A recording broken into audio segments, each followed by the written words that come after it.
नमस्कार, मैं हूं भूपेन साहू। आप देख रहे हैं प्रखर टीवी। प्रखर टीवी धमतरी एवं जिले की सभी खबरों को आप तक पहुंचाता है। तो इस वक्त की क्या खास खबर है, आइए जानते हैं। सनातन धर्म में वट सावित्री व्रत का विशेष महत्व माना गया है। कहते हैं कि वट वृक्ष के नीचे कठोर तप कर सावित्री ने अपने पति सत्यवान को यमराज से वापस पाया था। इसलिए इस व्रत में वट यानी बरगद के पेड़ की पूजा होती है।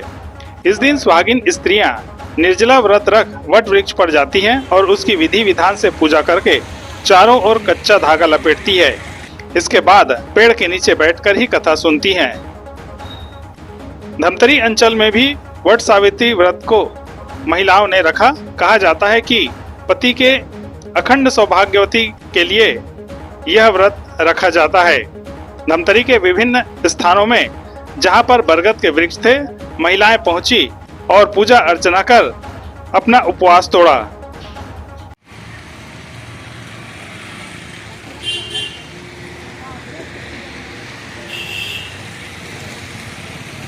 हो गया।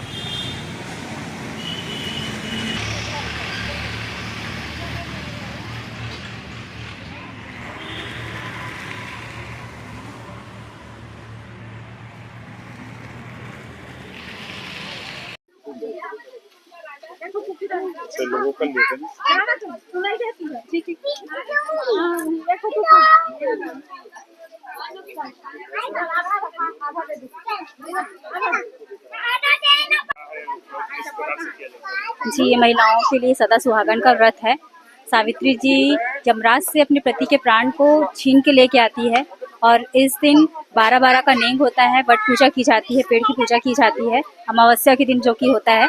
और आम, पूड़ी, चना चढ़ाया जाता है। सुहागनों को श्रृंगार दिया जाता है ताकि सुहागन की लंबी उम्र हो जाए।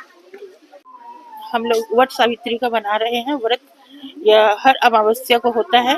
अमावस्या पूर्णिमा दोनों होता है। कुछ लोग पूर्णिमा को भी व्रत रखते हैं और अमावस्या को भी रखते हैं। यह सदियों से चला आ रहा है और सत्यवान सावित्री ने सर्वप्रथम इस व्रत को रखा था।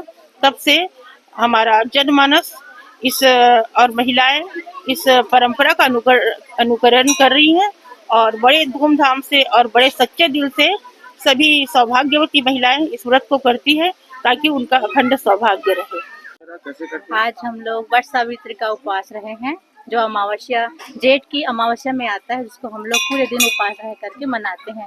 सारी सुहागनें पूरा साज श्रृंगार कर करके पूरा श्रृंगार लेकर के मंदिर आती हैं और वट वृक्ष के नीचे इसका पूजन किया जाता है। जैसे माता पार्वती और भोले शंकर का भी और सत्यवान सत्यवती एक पुरानी कथा चली आई है, उस कथा के बेस पे हम इसको रहते हैं।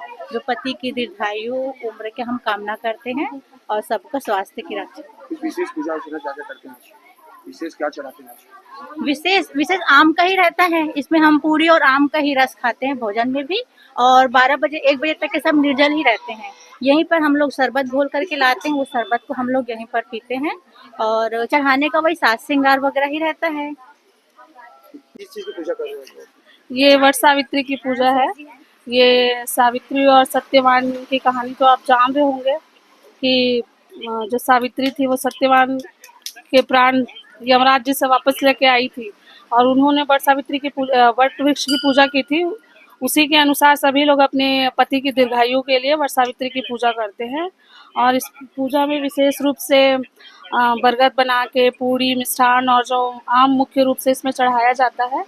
और जो बरगद बनता है वो विशेष रूप से गुड़ और आटे का ही बनता है और ये कच्चा सूत बरगद के वृक्ष पे लपेट के अपनी मनोकामना बोली जाती है और घर परिवार के लिए, शुभकामनाओं के लिए, मंगल कामनाओं के लिए और पति की दीर्घायु के लिए पूजा की जाती है। कुछ कथा भी करते हैं? हाँ, इसमें कथा सावित्री और सत्यवान की कथा बोली जाती है। पूजा आरती करके फिर जल पी के अपना व्रत तोड़ा जाता है। इंतजार कैसे रहता है इस दिन का आप लोग को? साल में इंतजार पता तो रहता है कि साल में जेठ माह में आने वाला है ये पूर्णिमा अमावस्या के दिन। तो इस साल कुछ विशेष मुहूर्त है क्या? विशेष मुहूर्त नहीं, विशेष मुहूर्त की तो जानकारी नहीं। तो ये थी अब तक की खबरें। अन्य खबरों के लिए प्रखर टीवी के संग बने रहिए। बहुत जल्द मिलते हैं।